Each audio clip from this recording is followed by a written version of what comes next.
sábado de noviembre, según quedamos, porque a mí, pues probablemente me agobié un poco. ¿Se me oye bien? Sí. Probablemente me agobié un poco, lo he repetido, me he oído a mí mismo esta mañana, os lo confieso, para ver, digo, es que ya no me acuerdo por dónde quedó la cosa. Pero sí que recuerdo perfectamente que conforme íbamos planteando las cosas, me di cuenta de que se echaba el tiempo encima y de que el tema pues merece no uno, sino más aproximaciones, más encuentros, para que, digamos, quede atornillado. ¿Por qué? Porque, como os dije y os repito, en estas sesiones, sobre todo, tratamos de, no de como si fuerais... que te tapa la cara. Eso es gravísimo, claro. Eso es muy grave, muy grave. De verdad, menudo soy yo de guapo. Pues digo que yo lo pensaba y lo sigo pensando, claro, digo, lo pensaba mientras preparaba, que estos días pues he estado preparando mucho este encuentro. Pues digo que no somos, no sois paganos, que no hayáis oído nunca, jamás, hablar de estas cosas, ni de Dios, ni de Cristo, ni de... sois tampoco catecúmenos, que vayáis a empezar un proceso de preparación al bautismo, al primer bautismo y al único. No, sois creyentes y practicantes, y además pues probablemente muchos habéis tenido una formación pues, bien notable. Pero en general, porque tenemos que hablar en general cuando de una parroquia se trata, tenemos la experiencia, y en otros sitios también, de que por las razones que sean, y es absurdo querer decir por la culpa de esto, la culpa la tuvieron, no, eso es tontería. Pues nuestra formación cristiana ha sufrido, sobre todo en ciertas cuestiones, un notable desenfoque. Entonces, lo que venimos, lo que queremos hacer en nuestras sesiones de los segundos sábados es repasar algunos de estos temas que a nuestro juicio están peor enfocados, nos hacen sufrir y muchas veces pues comentamos, ya esto no lo sé, yo no... Por ejemplo, ¿cuántas veces he escuchado, yo es que no me sé confesar? ¿No te vas a saber confesar? Bueno, pues no me sé confesar y ya está. Pues sí, es muy bueno. Entonces, lo que pretendemos es responder, yo lo suelo decir, a esta pregunta. ¿Qué queremos decir cuando decimos? Cuando decimos, por ejemplo, confesión, cuando decimos penitencia, cuando decimos Dios, cuando decimos pecado, ¿qué queremos decir? ¿Realmente estamos un poco, diríamos, reciclados? Nuestra cultura es una cultura, lógicamente, muy distinta de la cultura del pasado, no digamos de la cultura de tiempo de Jesucristo, evidentemente, pero también de la cultura de hace menos tiempo, porque el mundo va a mucha velocidad y desde el punto de vista cultural y de percepción de las cosas, pues cambian las perspectivas. Los eruditos, los pensadores hablan de paradigma, ¿no? Cambian los paradigmas, es decir, los modelos. Los modelos. Bien, entonces, vamos a empezar hoy, que voy a insistir en cosas que ya un poco embrionariamente señalé el mes pasado. Vamos a insistir en una serie de cuestiones, pero sobre todo la mayor novedad va a estar, a mi modo de ver, en que hagamos un recorrido breve, sintético, de conocimiento de la historia de este sacramento siempre, siempre difícil en la historia de la Iglesia. Bien, lo primero, ya decíamos, hay un sentimiento generalizado de crisis de este sacramento. El otro día leía yo a un periodista muy poco afortunado en su expresión, porque yo creo que un periodista, sobre todo de temas religiosos, debe tener más cuidado. Bueno, el caso es que daba este titular probablemente creyéndose que era una genialidad. No se confiesa hoy ni Dios. Bueno, pues una manera muy torpe, muy zafia de decir algo que sin embargo es verdad. Hay una crisis tremenda. En el año, fijaos, 1983, o sea que ya ha llovido, hubo nada menos que un sínodo de los obispos sobre esta problemática. Luego veremos cosas que se dijeron allí. Me he encontrado con una cita un poco extensa, pero la voy a leer, sobre esta cuestión, de un autor al que yo aprecié muchísimo y no sigo apreciando porque no le sigo ahora. Él era un teólogo, digo era porque yo creo que dejó el mundo de la teología, me parece que era también sacerdote, presbítero, muy buen pensador. A mí me ayudó enormemente el primer libro que sacó, pero estoy hablando de finales de los 60, se llama Alfredo Fierro, luego es un psicólogo y es un hombre muy mayor, mayor todavía que yo, quería decir, y entonces he encontrado una reflexión suya que creo que nos puede centrar un poco en este punto de partida, que es la crisis de este sacramento. Dice él, también hay crisis de confesión. ¿Qué le vamos a hacer si estamos en época de crisis? Y respiramos tranquilos como si al reconocer la existencia de la crisis nos liberásemos del problema. Pero el reconocimiento del problema no debería inhibirnos, sino espolearnos en busca de las vías de solución, que es también lo que en el fondo al reconsiderar, repensar, nosotros pretendemos saber cómo en la comunidad cristiana esta crisis podemos ayudar a superarla. Cuando constatamos que hay crisis de confesión, en realidad solo queremos decir que hoy se confiesan menos. ¿Por qué? ¿Qué es el sacramento del perdón? ¿Y en qué ha venido a quedar reducida la confesión? Muy buena pregunta, fantástica pregunta, este es el tema. De los 5 requisitos previstos en el catecismo, yo lo estudié pues con 5 años, y muchos de vosotros pues con un poco más, pero de pequeños, ¿no? De los 5 requisitos previstos en el catecismo, nosotros hemos ido liquidando uno a uno hasta reducir el sacramento del perdón a la confesión oral, de presente, íntegra, con especificación teológica y moral de los pecados, con precisión numérica. Tantas veces, no, 5, no, yo creo que 6, no, 4, han sido 4. Pasaba mucho en la confesión. El examen de conciencia era solo un inventario de pecados. El dolor y el propósito se simplificaban en la fórmula del yo pecador, y la penitencia se reducía a rezar 3 Avemarías, o 3 partes del rosario, o 20 Padre Nuestro, que según la locura del cura que confesara, ¿no? Si le daba por mucho, pues mucho, si le daba por menos, más indulgente. Tal parece que con el buen deseo de extender la práctica de la confesión a todos los cristianos, hemos ido devaluando el sacramento en una incontenible inflación, está muy bien dicho, queriendo con un buen deseo que se confiese todo, te has confesado, tienes que confesarte por encima de todo.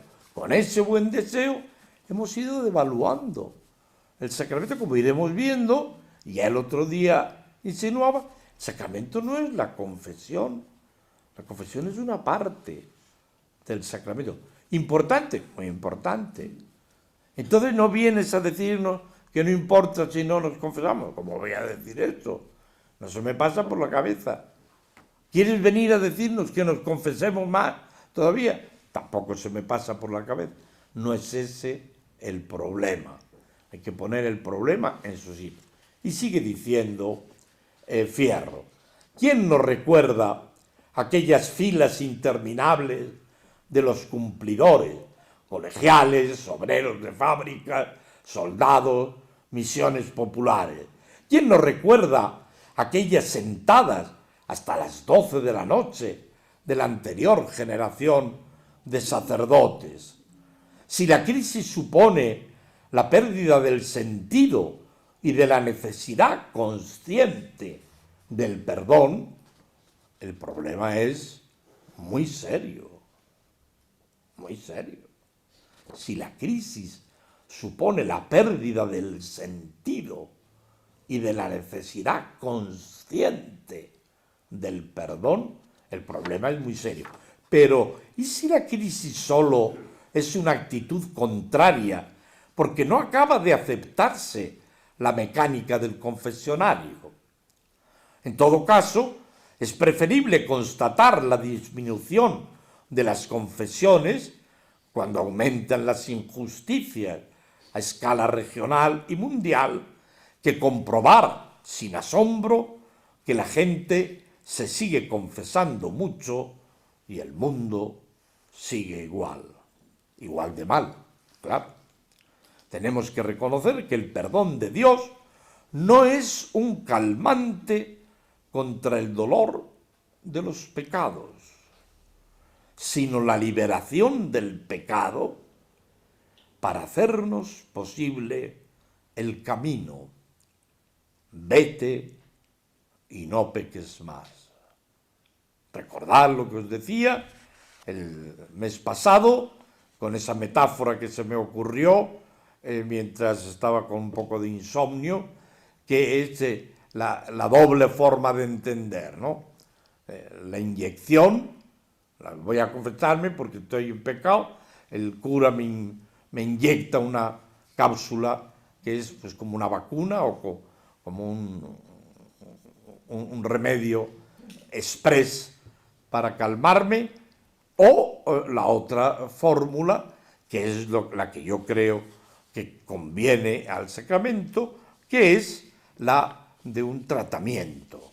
El otro día puse un tratamiento que es especialmente doloroso, pero que tantísimos amigos, hermanos nuestros están teniendo que padecer, que es las quimioterapias, que duran, y cada semana, cada 2 semanas, según prescriba el oncólogo, pero es un tratamiento para lograr superar la enfermedad. Entonces, no es cuestión de una inyección que me ponen para aliviarme y que salga zumbando muy contento, porque ya, como yo salí muy contento, como os dije, la primera vez que me vacuné contra el COVID, luego tuve no sé cuántas van ya, porque ahora viene otra, pero en fin, la primera dije, bueno, ya por lo menos tengo una vacuna. Salí entusiasmado del centro de salud. Bueno, tenemos que reconocer que el perdón de Dios no es un calmante, sigue diciendo, dice Fierro, contra el dolor de los pecados. Que me molesta mucho que he hecho tal cosa, la que sea. Y bien, me pone una inyección. No, sino la liberación, un proceso de liberación del pecado para hacernos posible el camino. Vete y no peques más, que es lo que dice Jesús, nada menos que a una adúltera. No, es que le contestaba a mi madre, no, era adúltera, es muy serio, como veremos ahora mismo. La confesión solo tiene sentido, sigue diciendo, en el interminable proceso de conversión, para deshacernos del hombre viejo, el pecador, a fin de que pueda vivir el hombre nuevo, el justo, en palabras de San Pablo, no se lo inventa nadie hoy, ¿no? Mientras se pensaba que la caducidad de lo viejo afectaba solo a los repliegues íntimos del alma, podía liquidarse el asunto, mejor o peor, con remedios individualistas y privados, acudiendo a una práctica tan simple como la del confesionario.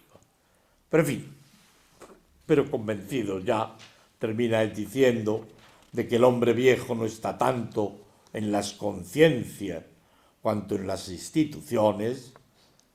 Bueno, aquí yo ya tengo ciertos matices, haría este señor, en las estructuras, que sí, efectivamente, en la vida pública, en el sistema social, las prácticas individuales de conversión se evidencian inoperantes. Bueno, ahí tenéis un testimonio de una persona muy lúcida, Alfredo Fierro, y que coincide con el sínodo de el año 1983 y que veremos luego cómo efectivamente nos amplían y nos ayudan. Bien, antes de seguir con alguna incursión más en este sentido, siguiendo lo que dice el sínodo, quiero detenerme en un primer concepto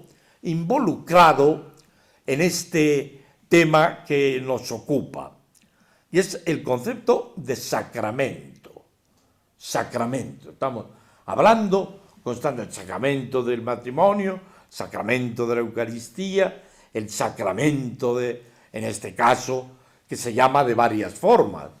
Se llama de la reconciliación, de la penitencia, de algunos, a mi modo de ver, de una manera no excesivamente correcta, sacramento de la confesión, que saca la confesión una de las partes, el sacramento de la reconciliación, etc.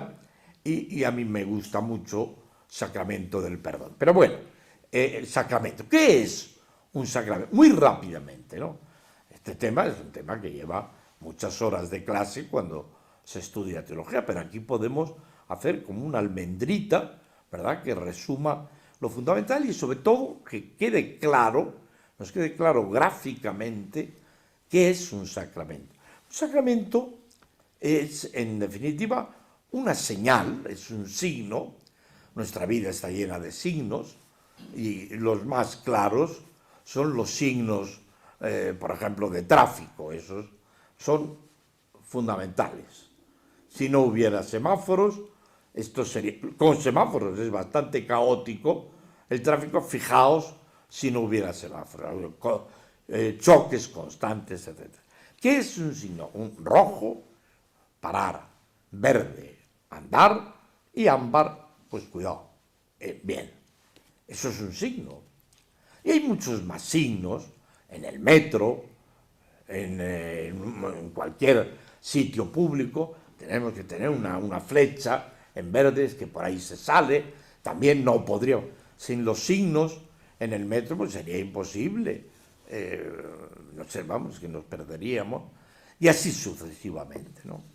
De manera que nuestra vida está llena de signos, pero los signos tienen como una especie de crescendo, o sea, desde los más grasos, como el del semáforo, hasta otro tipo, porque ya son signos de otra naturaleza, que se suelen llamar símbolos. Es un tema complicado, pero nos vamos a entender. Símbolos que son signos, digamos, con segunda intención. Un beso. Un beso es un signo, claro. Siempre suelen ser ambiguos. Judas le dio un beso a Jesús y Jesús, con mucha inteligencia, le preguntó: ¿con un beso, un signo, entregas al Hijo del Hombre? Pero yo le doy un beso a mi madre y a mi madre no se le ocurre decir: este beso que me da, ¿qué? No, madre se queda entusiasmada. Es un signo con segundas. Puede tener, ¿verdad?, bifronte, una u otro significado. Pero ya no es un semáforo. Rojo, rojo. No, es que mire usted, no, que te pares, que no hay más. Me ha dado un beso. Bueno, es que vaya usted a saber si lo ha hecho. Bueno, podría ser, pero ya es de otro, sí, de otra naturaleza. Puede ser que signifique amor, pero también podría ser que signifique traición. Bien.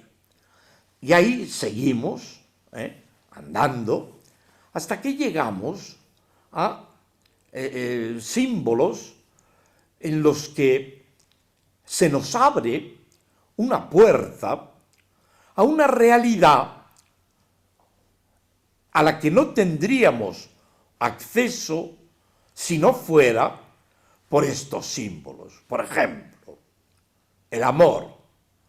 ¿Me queréis decir dónde está el amor? A ver, amor, amor, no. Dios, Dios, Dios. La justicia. No vemos la justicia. Entonces, ¿cómo podemos acceder a estas realidades? Pues a través de a estas realidades, digo, invisibles. Pues a través de realidades visibles, tangibles. San Agustín lo definió, a mi modo de ver, no hay una definición más clara, más concisa. Eso es una maravilla. Además, dicha en latín, pues ya alcanza el máximo. Él dice, lo digo en latín, para que veáis qué bonito es, y además que incluso con un poquito de esfuerzo se entiende.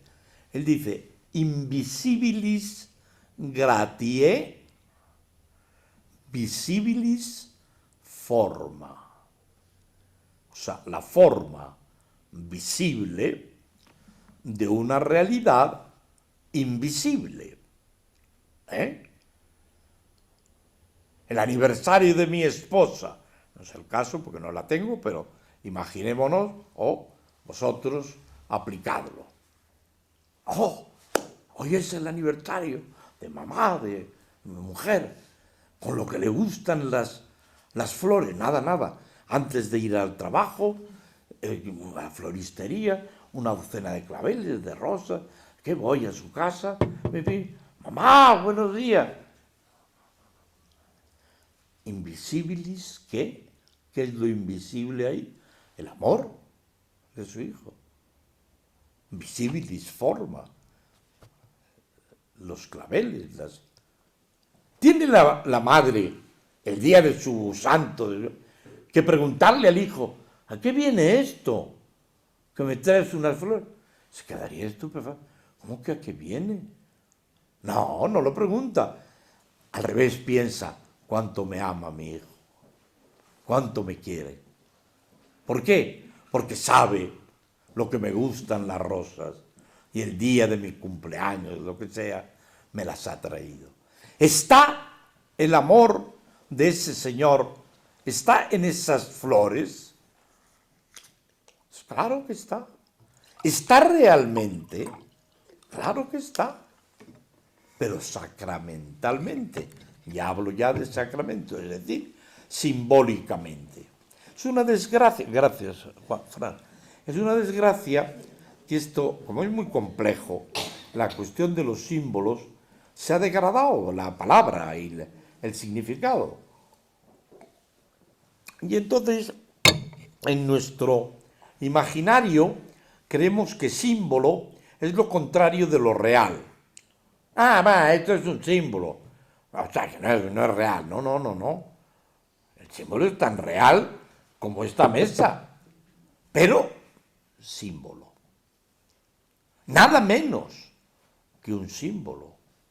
Decía un teólogo al que yo aprecio mucho. Es que Dios es un símbolo. ¡Oh! ¿Qué dice? ¿Solo un símbolo? Y él dice, nada menos que un símbolo. ¿Recordáis la canción esa muy bonita, como todas las que cantaba ella, yo, por lo menos para mí? María Dolores Pradera tenía una de esas, hermosa, que no sé, era la canción de una ruptura de amor, se veía, ¿no? Y decía, devuélveme el rosario de mi madre y quédate con todo lo demás. el rosario de mi madre. ¿Pero ¿y qué tiene el rosario de su madre? Si a lo mejor era una porquería. El rosario de su madre, viejo y ahí pasado. Devuélveme el rosario de mi madre. Quédate con todo lo demás. Fantástico. Las acciones, la no sé qué, la casa, el chalet. Sí, todo para ti. ¿Por qué? Porque el rosario de mi madre me abre a una realidad que de otra manera no podría yo acceder. ¿Verdad? Y esto los sacramentos. Símbolos. ¿Símbolos de qué? De la presencia de Dios. Dios no necesita los sacramentos los necesitamos nosotros. Y el sacramento de la penitencia, el sacramento de la Eucaristía, está bastante claro. Bueno, son complejos luego, los significados, esas memeces que se decían antaño, yo me acuerdo perfectamente de una película que fue famosísima y que no me acuerdo cómo se llamaba, me es igual, que era un cura renegado, el renegado, o sea, exacto, se llamaba el renegado, un cura renegado, se había dejado el y que era un bala, pero era cura, claro, lo que ha dicho siempre y dirá siempre la Iglesia, que se ha hecho la bendición sobre tu vida, ordenándote para el ministerio, para el servicio a la comunidad. Eso no se pierde, no se revoca, como el bautismo.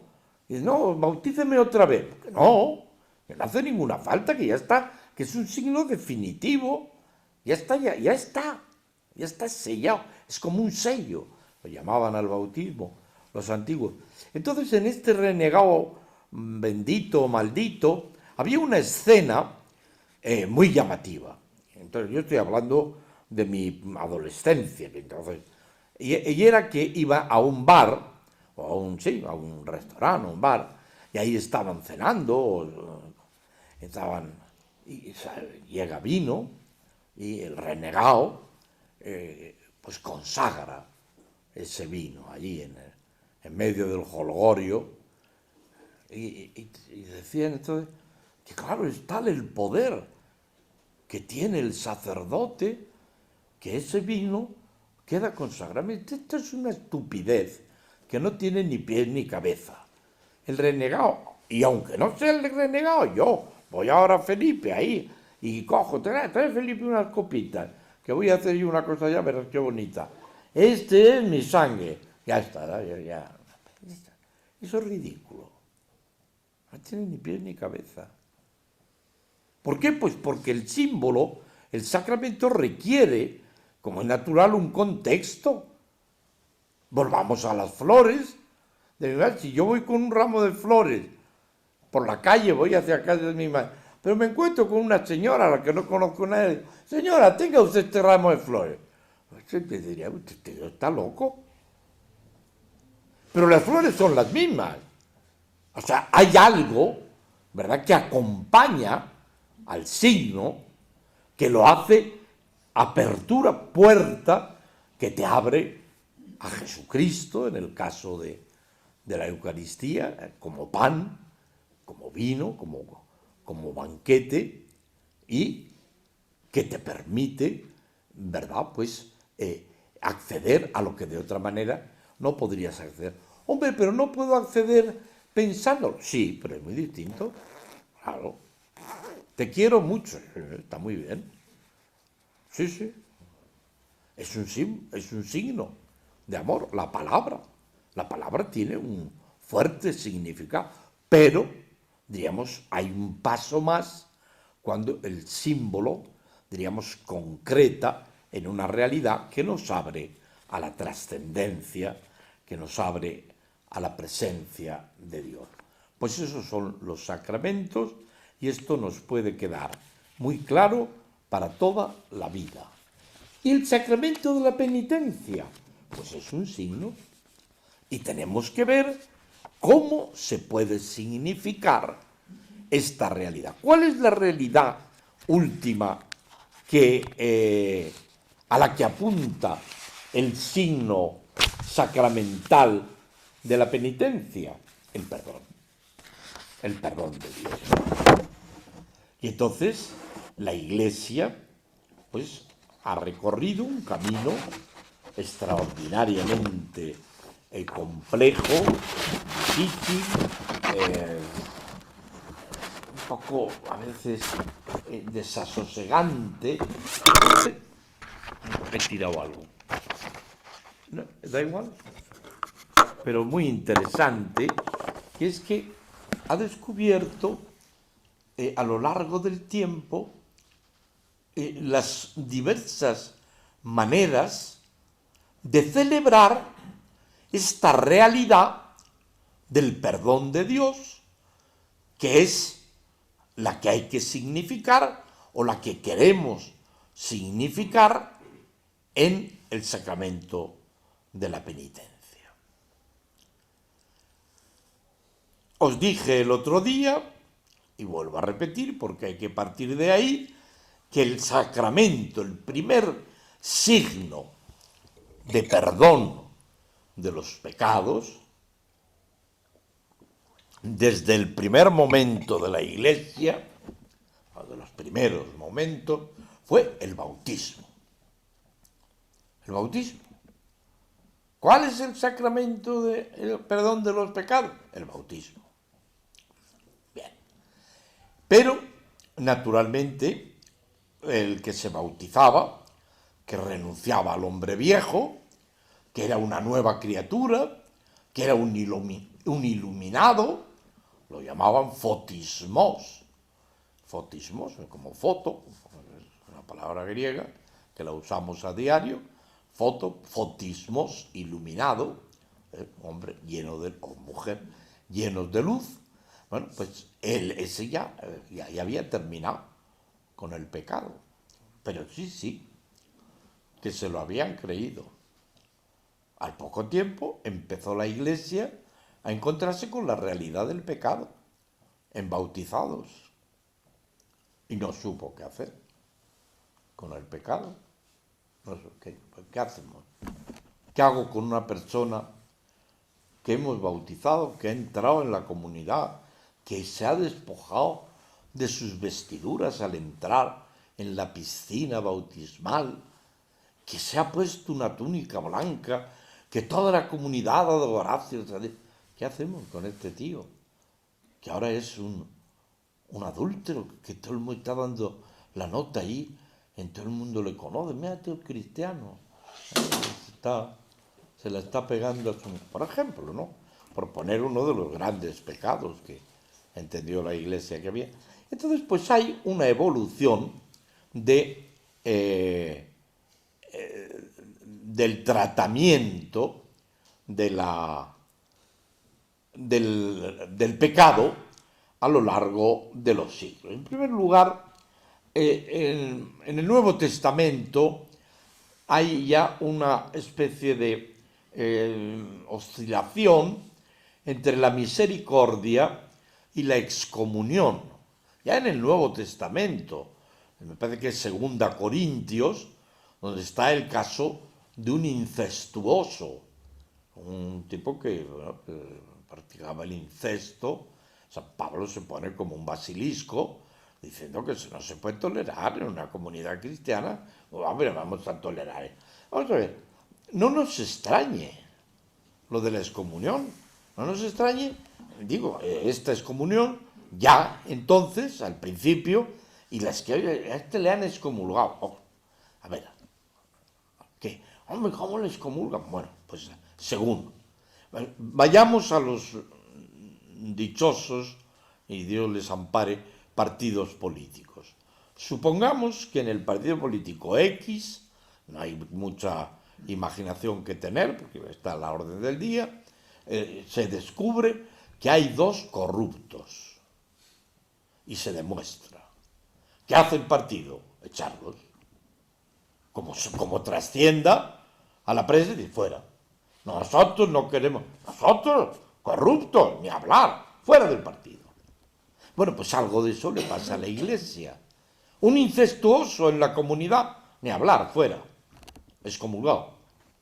Que lo piense y veremos a ver si le readmitimos. Esa es un poco la primera práctica. Y después, ya en el siglo II, la penitencia es para la Eucaristía, ¿verdad? De cara a la recepción de la Santa Eucaristía. Pero llega lo que se llama la penitencia canónica. Penitencia canónica es que el pecador, después del bautismo, pues tiene que someterse a un proceso de recuperación del bautismo. Siempre está en relación con el bautismo y eso es muy importante para comprender bien hoy también el sacramento de la penitencia. Es la recuperación del bautismo. El pecado en realidad no es otra cosa, vamos, es más complejo, de acuerdo, o sea, tenedme indulgencia, porque estos temas son complejísimos, pero claro, yo tengo que hacer un esfuerzo y creo que lo hago no por simplificar en el mal sentido, no por sintetizar y que nos quedemos con lo fundamental, porque si no, pues os mandaría a todos a una facultad de teología donde las pasaríais canutas con este sacramento y con su historia. Bueno, pues entonces es siempre la recuperación, penitencia canónica en donde pues la Iglesia se toma en serio al que ha roto con su bautismo y le obliga, digamos, a entrar en lo que se llamaba el orden de los penitentes. O sea que igual que había catecúmenos, ¿usted qué es? Yo soy catecúmeno. ¿Y eso qué quiere decir? Pues que me estoy preparando para el bautismo. ¿Y usted? ¿Usted qué es? Que no acabo de ver. Pues yo soy penitente. ¿Y eso qué es? Bueno, pues que he roto con el bautismo, porque soy un canalla, pero quiero seguir. Y entonces tengo que recuperar el bautismo mediante un proceso en el que la Iglesia es extremadamente dura, digámoslo así, o sea, no es complacer. Nada, hombre, nada, esto tuyo, venga, no lo vuelvas a hacer. No, ¿cómo que es eso?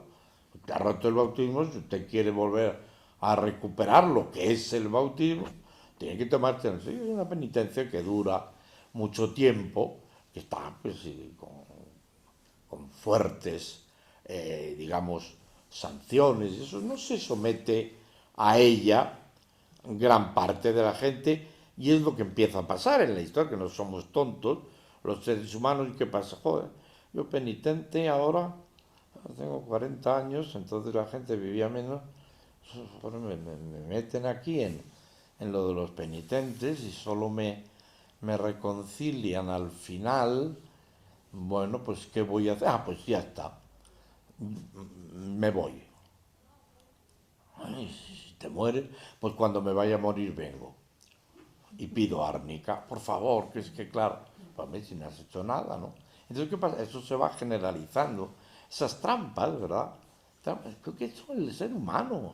No, los primeros cristianos eran geniales. Naranjas de la China. Había de todo, como en botica, como en todos lados. Y había gente que hacía eso, claro. Bueno, luego la Iglesia pasó por una fase, digamos, teórica muy importante que ha dado mucho que hablar y ha creado muchos problemas teológicos, que fue preguntarse si tenía facultad para perdonar. O sea, la primera pregunta era, yo estoy bautizado, pero he caído, voy a poner siempre el mismo ejemplo, que es muy claro, he caído en adulterio y todo el mundo sabe que soy adúltero, la gente se conoce y además lo reconozco, soy adúltero. Hubo un momento en que la Iglesia dijo, pues que Dios te ampare, hermano. ¿Cómo que Dios me ampare? Y la Iglesia, no, nosotros no podemos. Y eso es muy serio porque en la controversia con el protestantismo, pues muchos investigadores evangélicos, protestantes, pues creyeron ver, diríamos, la inexistencia de un sacramento como la penitencia. En realidad no todas las iglesias protestantes lo han abolido, pero la mayoría no tienen el sacramento de la penitencia. En el protestantismo hay dos sacramentos que son el bautismo y la cena. la cena, es decir, la Eucaristía. Los otros, bueno, pues Lutero sí aceptaba, y algunos de hoy también, bueno, eso para otro charla. Entonces, no tenía. Luego fue descubriendo, algunos autores decían que sí tenía posibilidad, pero una sola vez. Una sola vez. Entonces, oye, querido adúltero, mira que no se vuelva a repetir porque esta vez te reconciliamos, pero se terminó, ¿eh? Como vuelvas a caer, la misericordia de Dios. Eso durante mucho tiempo lo creyó así la Iglesia, también eso crea un problema. Pero la reflexión nos separó, los santos padres, los pastores, etcétera, y diríamos los más, en esto vamos a llamarlo, no me gusta nada usar la palabra porque me molesta, vamos, profundamente, pero nos entendemos. Los más progresistas, digamos, dijeron no,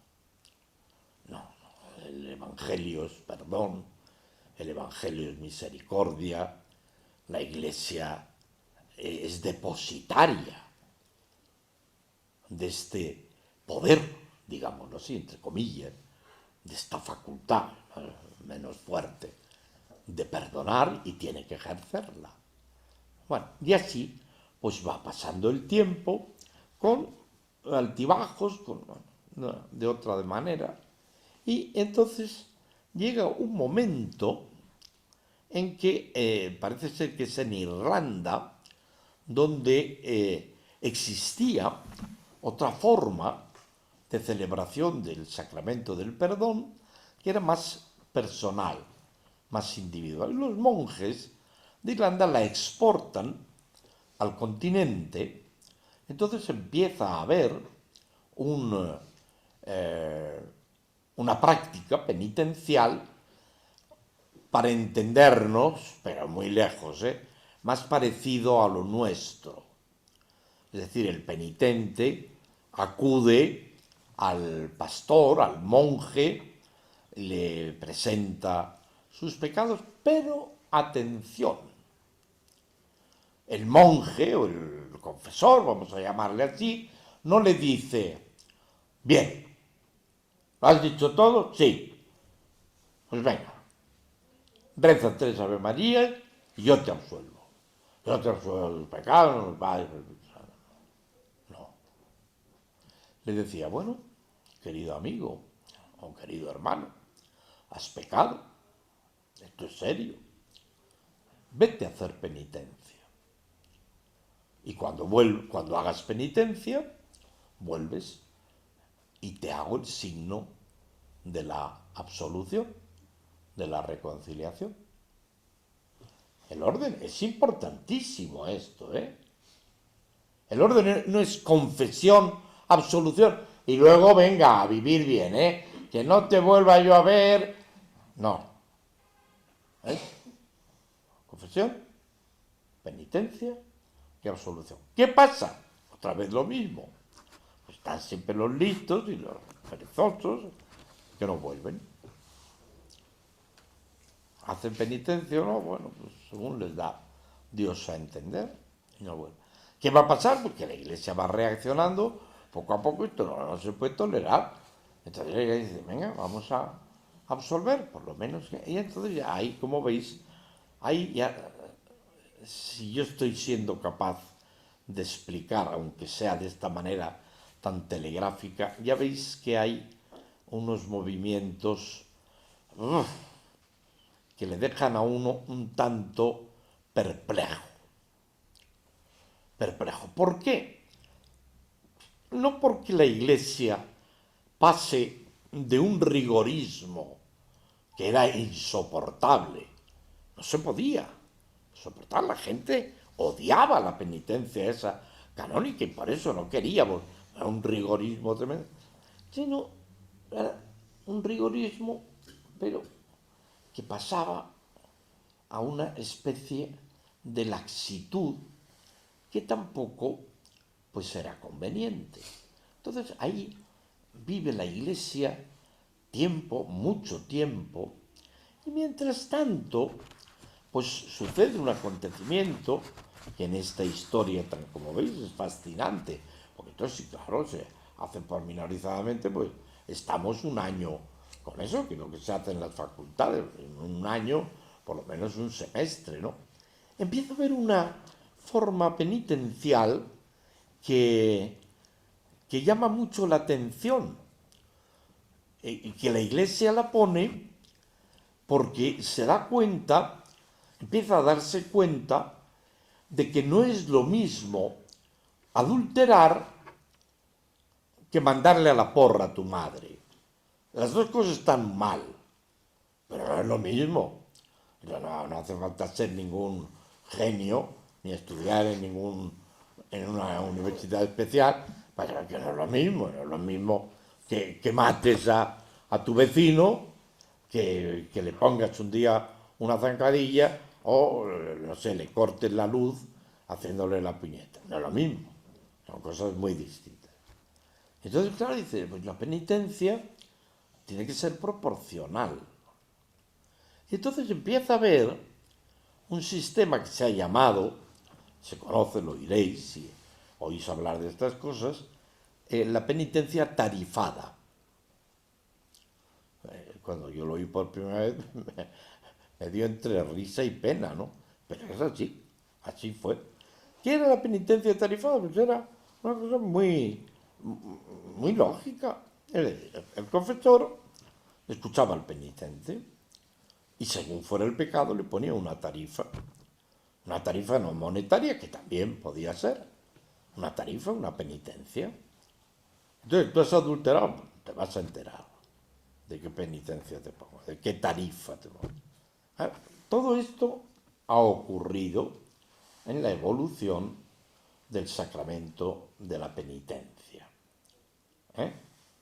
Desde la misericordia y la excomunión, la penitencia canónica, el orden de los penitentes, y luego, sobre todo, eso se me ha olvidado, perdonadme, cuando la Iglesia se pregunta si tiene potestad de perdonar, y primero dice que no, y luego dice que sí y tal, hay un momento en que en algunas corrientes de pensamiento dice que tiene posibilidad de perdonar excepto 3 pecados.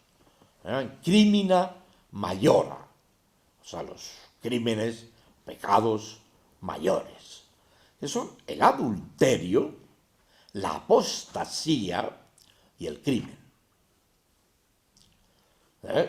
Yo te puedo perdonar en nombre de Jesucristo todo, pero esas 3 no. Luego, claro, se fue pensando una segunda tabla de salvación para esto, es lo que os he dicho antes. Ya se integra de una manera, aunque hay mucha diversidad en las iglesias.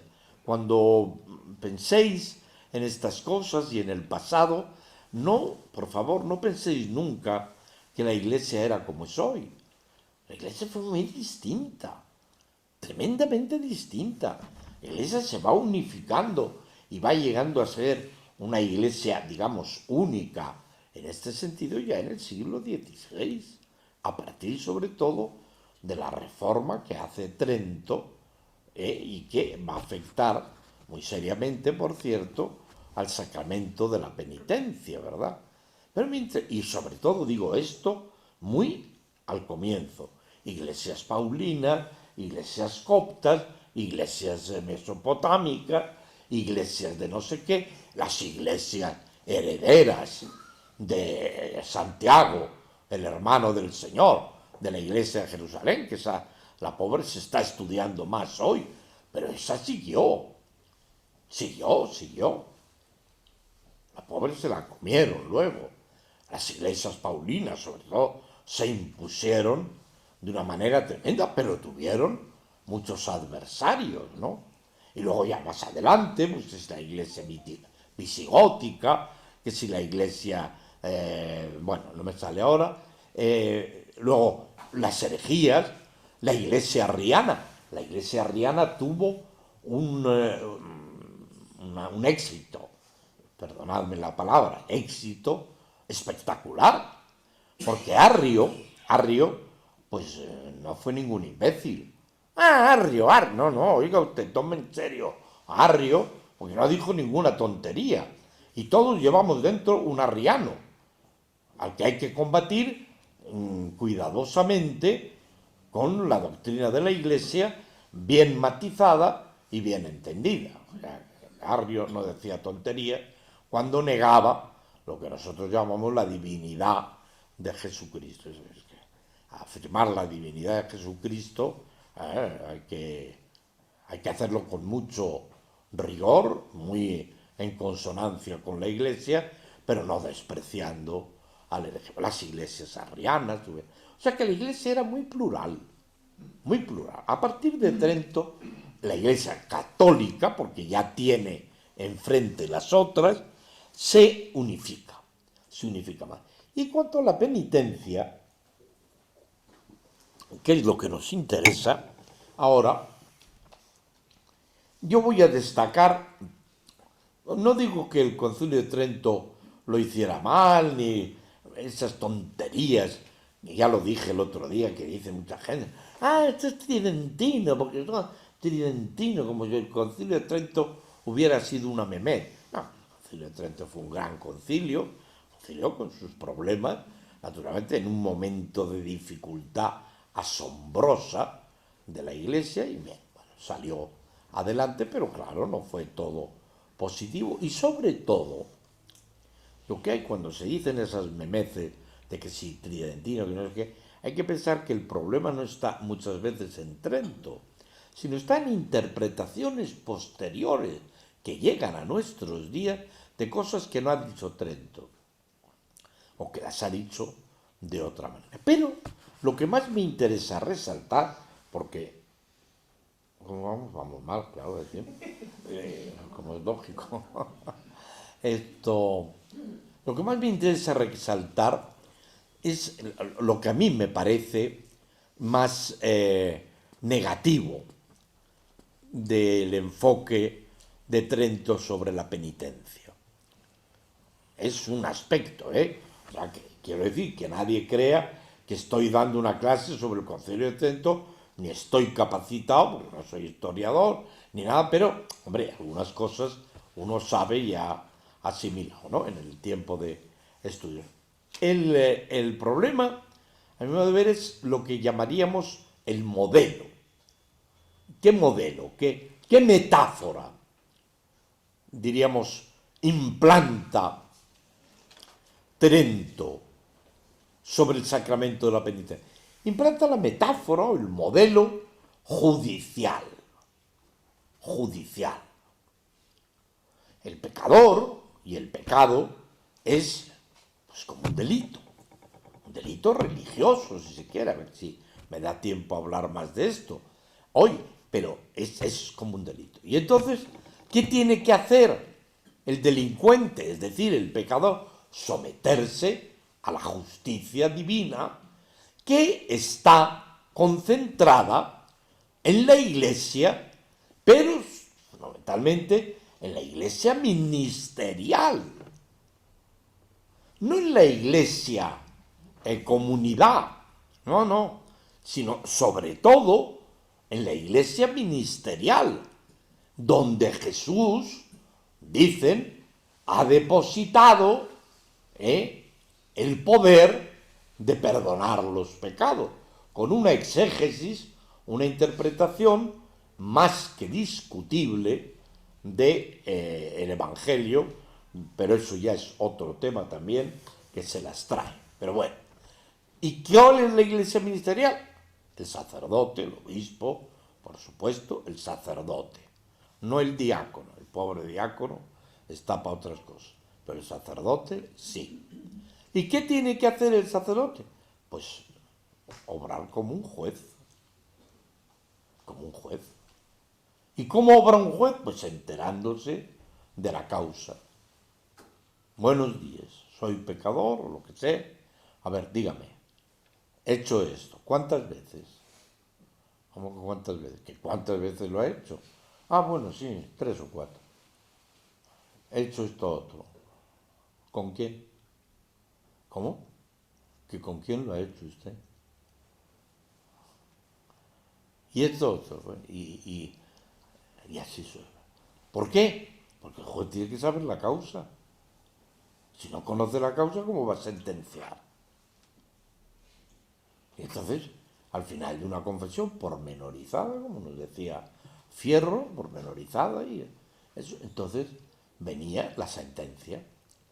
Y la sentencia del juez, que era absolutoria, si se habían cumplido los requisitos de esto, género, número y especie, qué tipo de pecado, cuántas veces y qué especie de pecado. Os pongo un ejemplo, porque a lo mejor, en fin, resulta un poco abstracto, y no me gusta poner este ejemplo, bueno, no me gusta. Pero bueno, lo pongo porque es gráfico. Yo voy al confesor. Soy un laico, Soy un laico. Le digo, mire usted, he tenido relaciones sexuales. Entonces me va a preguntar, ¿con quién? ¿Es usted casado? Preguntará primero. Digo, no. ¿Con quién ha tenido relaciones sexuales? ¿Con una persona casada? No. ¿Con quién las ha tenido? Con una religiosa. Ah, no es lo mismo. No es lo mismo que yo le diga al juez que he tenido relaciones sexuales con una religiosa que en el diálogo he tenido relaciones sexuales. ¿Está usted casado? No. ¿Con quién las ha tenido? Con una mujer. Muy bien. ¿Pero es casada? No. ¿Es soltera? Es distinto. Ahí es pecado de fornicación. El otro es pecado, no sé cómo lo llaman, por la calidad de la persona, religiosa, y el otro lado pues es adulterio, claro. Y el juez lo tiene que saber. ¿Veis? Este es el modelo. Y este modelo es malo. Hombre, a mí no me parece bueno. A mí me parece que no capta bien, sea necesario en algunos, bueno, no lo sé. A mí no me gusta, desde luego, y creo que es un modelo superado, gracias a Dios, en la Iglesia de hoy. ¿Por qué? Porque la Iglesia de hoy, en su evolución, se ha dado cuenta que ese modelo no respondía muy bien al Evangelio. Hubo momentos en la historia, claro, como he tenido que simplificar tanto, hubo momentos en la historia en que existió la confesión a un laico. Es decir, la confesión a un laico, que yo me sentía pecador, pero no iba a un ministro, sino que a un laico se lo decía, bien, y me bastaba como signo del perdón de Dios.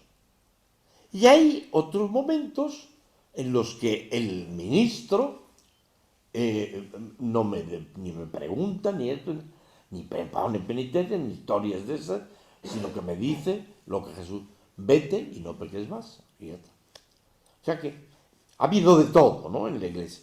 Pero en Trento se consagra un poco este modelo judicial que luego, pues claro, con la evolución post-tridentina, en eso pues se ha llegado a auténticas aberraciones, eso está claro, ¿no? ¿Cuál es el modelo al que hoy la Iglesia, después de mucha reflexión, y sobre todo en el Concilio Vaticano II, que tantos ahora denostan y toda la culpa de la crisis de la Iglesia la tiene el Vaticano II? Tonterías, hombre. Que yo he vivido el pre-Vaticano II, tengo 78 años y toda mi infancia y adolescencia hasta los 20 años yo viví pre-Vaticano II. Yo me he confesado, yo he hecho fila en el confesionario, yo he soportado las preguntitas del ministro, la mayoría de las cuales no venían para nada a cuento. O sea, que no me cuenten a mi historias y batallas de que el concilio tiene la culpa. El concilio no tiene la culpa de nada. La tenemos nosotros, que muchas veces no lo hemos entendido bien, o no lo practicamos bien, o lo que sea. Pero bueno, a lo que vamos. El Concilio Vaticano II recupera una cosa muy evangélica, muy de la tradición, de la mejor tradición. El otro día lo llamaba yo la tradición con mayúscula, que es el modelo que podríamos llamar medicinal. Modelo judicial, modelo medicinal de curación. ¿Qué ocurre en este modelo? Hombre, cuando vas al médico, naturalmente tienes que decirle qué te pasa. Pues si no, el médico no te puede curar. Eso es evidente. Pero tampoco le tienes que decir, porque a veces los médicos se cabrean, con razón, cuando van gente obsesiva a la consulta, y dice, me duele, ¿usted qué le pasa? Pues me duele mucho la cabeza, pero no, le voy a explicar, porque hay días que a las 7 de la mañana ya me duele, pero luego a las 8 ya no. El médico, mira, horrorizado. Pero a las 10 vuelve a dolerme. ¿Ah, sí? Sí, sí, pues sí, así es. ¿Cómo no sé qué? Y ya no me duele. Y también me duele la pierna. Ajá. Y la pierna, bueno, la pierna depende. Una es la izquierda, otra es la derecha. Bueno, claro, esto no lo necesita el médico, ¿no? El médico, dígame usted lo que... A ver, ¿a usted qué le pasa? Mire usted que me duele muchísimo la cabeza. Bueno, pues vamos a ver, hay que hacer un análisis, no sé, lo que sea, ¿no? Y al final cura. ¿Y cómo cura? Pues normalmente poniendo un proceso de curación. Hombre, hay veces que, bueno, tome usted esto y ya está. Ay, entonces con la primera pastilla ya se me pasa. No, que usted hay que tomarlo una semana, descansar otra y luego otra vez un día sí y otro no. Oye, esto es muy complicado. Aguántese, es su proceso, si no, no se cura. Es medicinal, medicinal. Y entonces ahí entra lo que decimos de la conversión como punto fundamental. ¿Qué es el sacramento de la penitencia entonces? Es el sacramento del perdón. Es la manifestación sensible de que Dios está siempre perdonando, siempre. Entonces, primero, no le tenemos que informar. Yo muchas veces cuando practico, como es mi obligación, y además lo hago con mucho gusto, el ministerio de confesor, ¿verdad? Tengo que decirle a algunas personas, no sigas, que Dios conoce, que te conoce mejor que tú, que ya sabe lo que has hecho. Sí, hombre, di algo, eso está bien, porque claro, lo del médico expresa que te duele la cabeza. No, pero no empieces con esto y a contar toda tu vida, no hace falta, es que Dios lo sabe. Entonces, ¿cuándo perdona Dios? Entonces la pregunta del millón, claro, ¿cuándo perdona Dios? Para algunos, en nuestro modelo actual, Dios perdona cuando el cura dice, yo te hago el suelo de tus pecados en el nombre del Padre, y hasta empieza a salir el pecado. Y del Hijo, y ya está fuera. Y del Espíritu, ¡se acabó! ¡Se acabó! Ya no hay pecado. Bueno, ¿eso qué es? ¿Eso de dónde sale? Yo es que quisiera saber eso de dónde sale. Yo lo he vivido. Yo he creído que me habían perdonado cuando el otro me había dado la absolución. Y como le dieron un telele a mitad de absolución, me había lucido, claro. A ver qué hace. A buscar otro confesor que no le diera el telele mientras te absolución. Bueno, en fin, eso ya son bromas, que me perdonáis, porque siempre también estas cosas con humor pues entran mejor, ¿no? Entonces, ¿cuándo se nos perdonan los pecados? Seamos en esto claros. ¿Qué podemos colegir de lo que el otro día y hoy vamos viendo? Pues que el perdón de los pecados es algo que pertenece exclusivamente a Dios en Cristo, claro. No me gusta hacer así referencias, pero esta referencia la puedo hacer porque no hay ninguna posibilidad, digamos, de quebrantar ningún secreto. Pero vamos, una vez, no hace demasiado, y no aquí. Y otras veces también, en mi vida de cura, he tenido gente que se ha empeñado en decir muchas gracias por perdonarme los pecados. Él te perdone, yo no le he perdonado ningún pecado. ¿Cómo que no? No, que yo no tengo facultad. Entonces, pues es Dios el que le ha perdonado, el que nos está perdonando constantemente. Mire, le agradezco muchísimo porque me voy muy tranquilo, ya que usted ha sido tan amable de perdonarme mis pecados. ¿Vale? No discutes con la gente, pero tienes que decirle, perdone, pero esto lo tiene usted que repensar, porque no es verdad. No es verdad. Entonces, no, es que es un instrumento. No, claro, como los sacramentos, es un instrumento. Que da la comunión, el ministro de la comunión está instrumentando, está siendo un mediador de que la Eucaristía concreta llegue a ti. Hombre, podrías ir ahí con la mano, con la zarpa y comerte, podría ser, pero vamos, parece que es más litúrgico, más significativo que recibas el cuerpo del Señor, no que lo usurpes ahí con un manotazo. ¿Cuándo? Pues es un tema que podemos dejar abierto, en el sentido, más que abierto, diríamos, entre paréntesis, que no es lo fundamental. Lo fundamental es que seamos capaces de vivir conscientemente el perdón. Y vivimos conscientemente el perdón a base de signos que están desparramados por nuestra vida, que son los signos de conversión. El proceso es de conversión. ¿Cómo me significa Dios que está conmigo? Pues, por ejemplo, cuando rezo. Claro, a no ser que rece aterrorizado ante la imagen de un Dios juez que me va a fulminar, pues estoy con Él, Señor. Yo te amo, tú eres mi fortaleza. Ahí está un signo de que Dios... Y eso si lo hago en comunidad, mucho mejor. ¿Por qué? Pues porque es en la comunidad donde el poder del Señor, el poder perdonador, se hace más visible. Y luego tenemos la palabra de Dios. La palabra de Dios cura nuestros pecados. Y luego tenemos la liturgia de la Iglesia. La gente dice, antes de celebrar el misterio, reconozcamos nuestros pecados. Bueno, eso es mentira. Esto no, hasta que no vaya al kiosco no hay perdón. ¿Cómo? Pero eso es un disparate. No. Reconozcamos nuestros pecados y los reconocemos. Y el perdón de Dios acontece en nuestro corazón. Y más cosas. La oración, está la penitencia.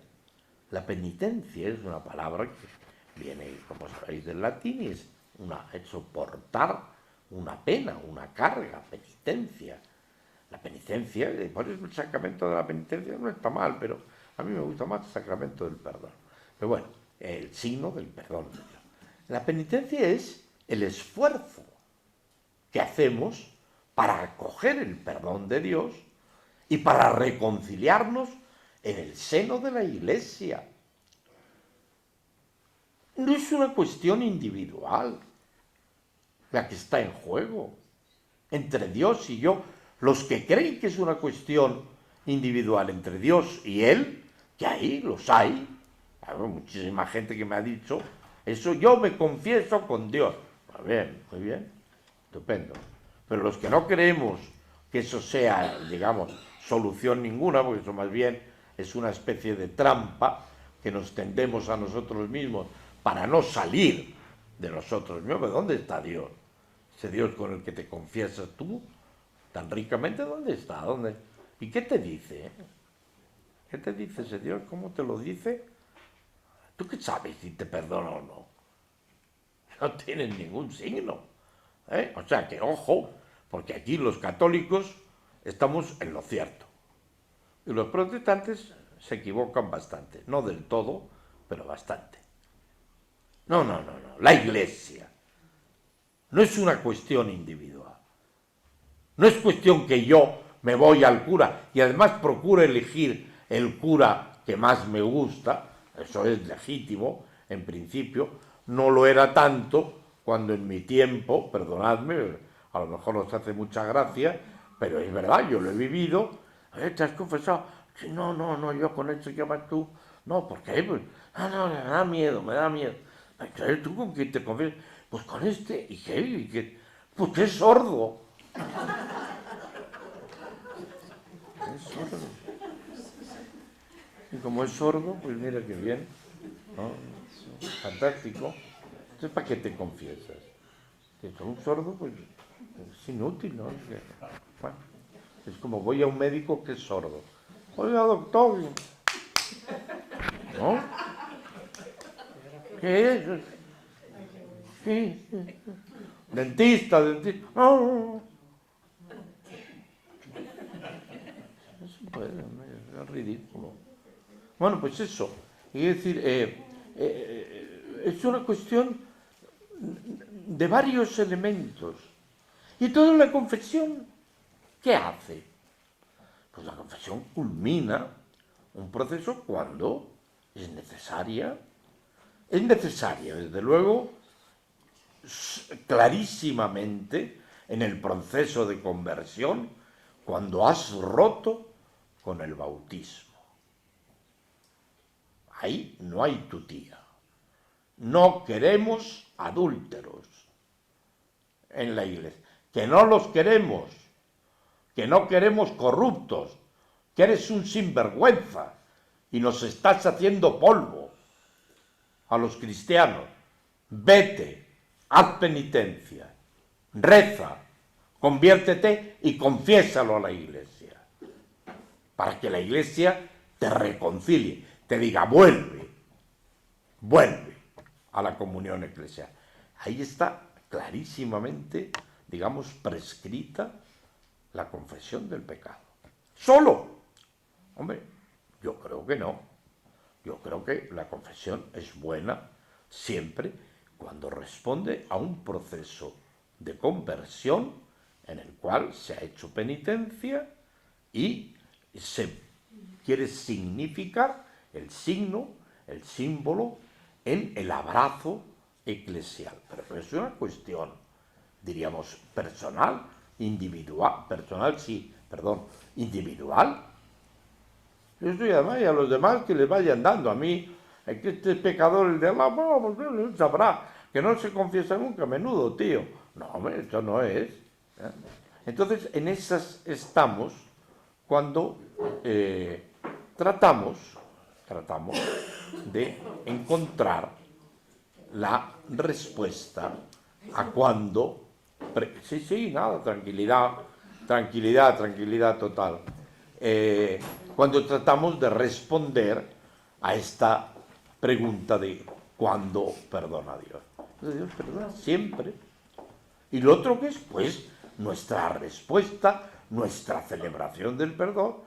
Por eso, entonces, a mí me parece un desenfoque total lo que algunas gentes, algunos movimientos o lo que sea, preconizan y practican de confesiones masivas, como si el confesarse fuera una... Ha venido el Papa a Lisboa, se han confesado 500.000. Joder, entonces ya la cosa está, ya la hemos superado. ¿Pero qué dice usted? Está bien que uno se confiese, pero ¿y la conversión? No, es que yo estaba tan tranquilo y me dijeron, oye, confiésate. ¿Eso qué? Pues que harás cosas que están mal. Sí, vamos, no es para tanto. Bueno, pero confiésate. Eso. Bueno. Y va y se confiesa. ¿Eso qué sentido tiene? Ninguno. Perdonadme, pero es que es así como se plantean las cosas. El Concilio Vaticano II, y voy a terminar porque esto es un desastre, el Concilio Vaticano II reformó el sacramento de la penitencia y no lo reformó porque unos cuantos obispos se empeñaron en esto, sino porque había que reformar ese esquema de Trento muy degradado. Entonces, fijaos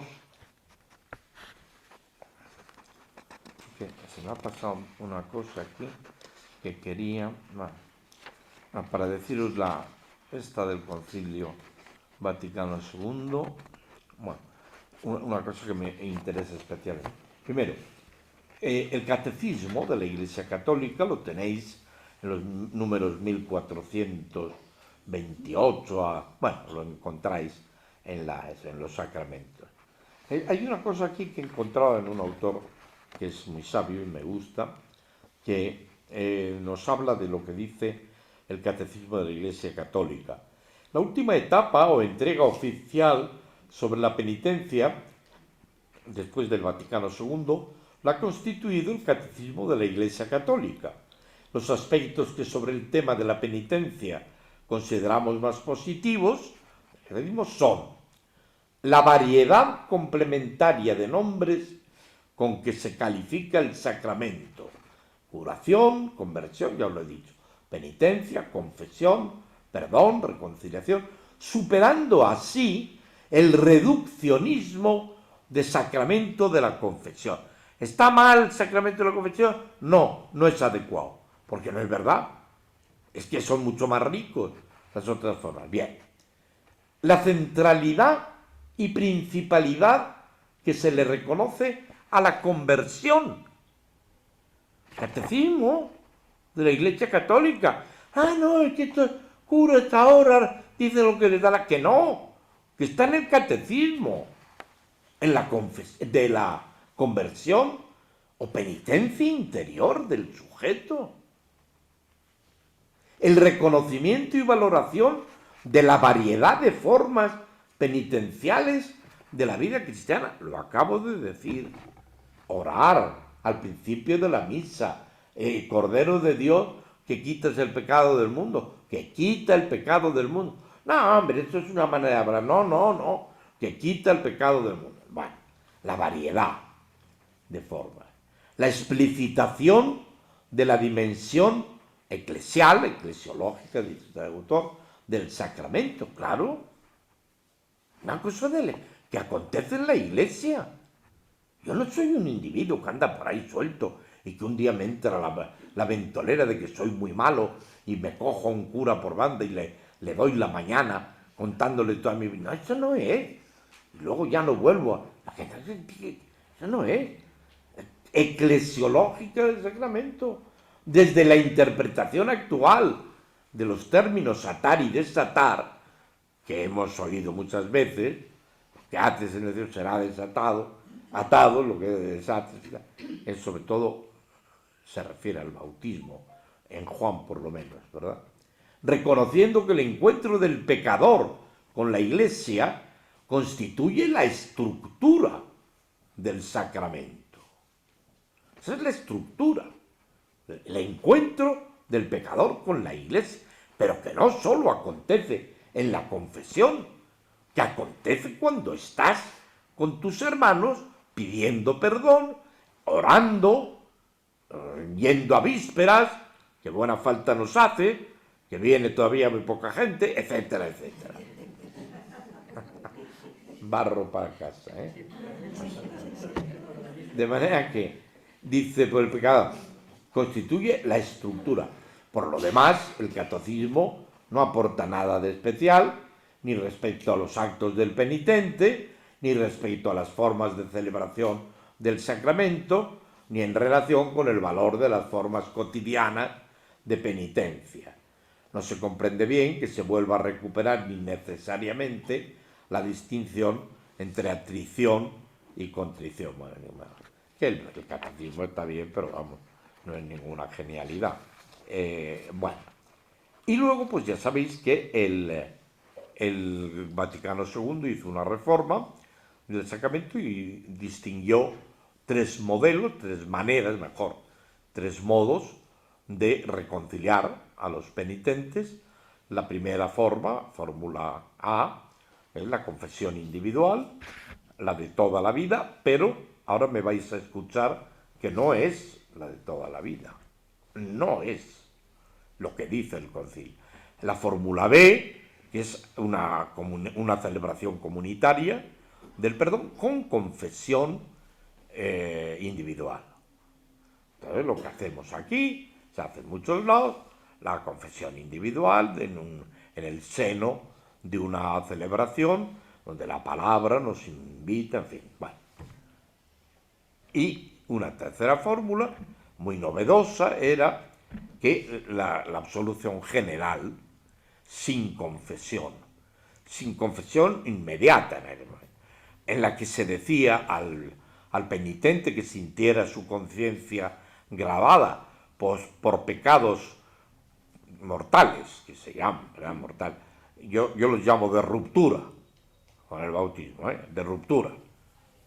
Mortal, vale, muy bien. Es clásico y no vamos... Bueno, pues el Papa Juan Pablo II, que, en fin, santo Papa sin duda, pero de una forma, a mi modo de ver, despótica, pues dijo que no. Y se puso por encima del concilio y quitó esa forma, y vamos, no sé, en momentos muy, muy especiales, a lo mejor una guerra, o no sé qué, no se puede utilizar, cuando bien entendida y bien pedagogizada, digamos, sería la de la mayoría de la gente. La mayoría de la gente. Pero bueno, eso ya son opiniones personales que no vienen a cuento. Pero fijaos, la reconciliación de un penitente en particular, lo que hacemos habitualmente. Esta forma expresa de un modo más claro el carácter personal, individual, de la conversión y del perdón, y el reconocimiento de la propia responsabilidad en el mal. Posibilita, asimismo, el diálogo de ayuda y encuentro más personal con el ministro, representante de Cristo y de la Iglesia. Sin embargo, en ella aparecen menos perfectamente significadas sacramentos, signos, símbolos, no os olvidéis, aparecen menos perfectamente significadas el carácter de celebración que tiene el sacramento. Una celebración. Yo celebro que soy perdonado. Yo celebro que, a pesar de lo que soy, Dios me acoge. Hay un teólogo luterano al que yo dediqué mi tesis doctoral, a mí me gustó mucho, por eso le dediqué la tesis, que dice en un sermón, dice una cosa preciosa, a mí me conmovió y además me dio mucha luz. Él dice que es preferible no hablar, no porque no hable, que también de perdón, sino de aceptación, que lo entendemos mejor. Eres aceptado. Dios no es que me perdone, es que me acepta, a pesar de ser inaceptable, que eso es lo que me hace el pecado. Me hace inaceptable. Y por eso todo el mundo tiene sentimiento de culpa, y el que diga que no, aparte de un cínico, es un mentiroso. La culpa es un misterio, pero esa sensación de culpa la llevamos desde niños. Le he cogido €1 a mamá cuando volvía de la compra para comprarme chuches, y ese niño está tocado por esa culpa hasta que rompe a llorar y se lo dice a su mamá. Si es que lo hace, y si no lo hace, pobre de él, porque empieza a hacerse callo, la cosa ahí dentro. Bueno, o sea que eso es fundamental. Somos aceptados. Pero claro, esto hay que significarlo. Y se significa muy bien en una celebración penitencial común. El ritual ha querido darle a esta forma de celebración un carácter de verdadero encuentro penitencial. Por eso, según dice el Catecismo, número 1480, ordinariamente los elementos de su celebración son, fijaos, voy a terminar porque esto es un escándalo. Fijaos cuáles son. ¿Cómo nos deberíamos confesar? Imaginaos, estoy en una capilla preciosa que han hecho de los confesionarios. Saludo y bendición del sacerdote. Lectura de la palabra de Dios para iluminar la conciencia y suscitar la contrición, la conversión. Exhortación al arrepentimiento. Confesión que reconoce los pecados y los manifiesta al sacerdote. Imposición y aceptación de la penitencia. Absolución del sacerdote. Alabanza de acción de gracias y despedida con la bendición del sacerdote. Habría mucho que confesar. ¿Nos confesamos así? No. El primero yo, pero bueno. Don Federico, ¿me puede confesar? Es que es un poquito tarde, voy a decir mis... es un minuto. Es un minuto.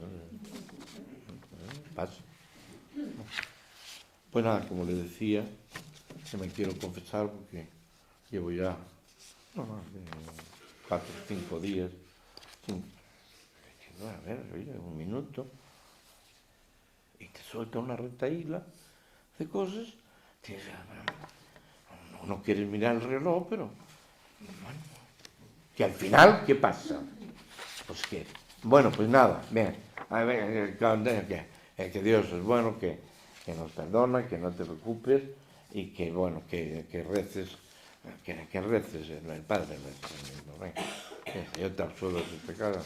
¿Eso qué tiene que ver con la confesión, con el sacramento? ¿Me queréis decir qué tiene que ver?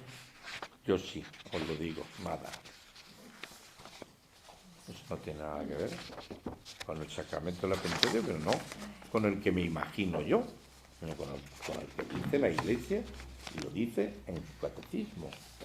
O sea que, bueno, queridos, pues nada, ya no puedo seguir, seguiría aquí, bueno, con muchas cosas, pero tenéis que iros y yo también, y nada, pues que Dios nos ayude y que no olvidéis, que eso me parece muy importante, para que hagáis boca a boca, que estos segundos sábados de los meses van a ser formación con esa pregunta que a mí me gusta mucho y me parece muy fecunda. ¿Qué queremos decir cuando decimos?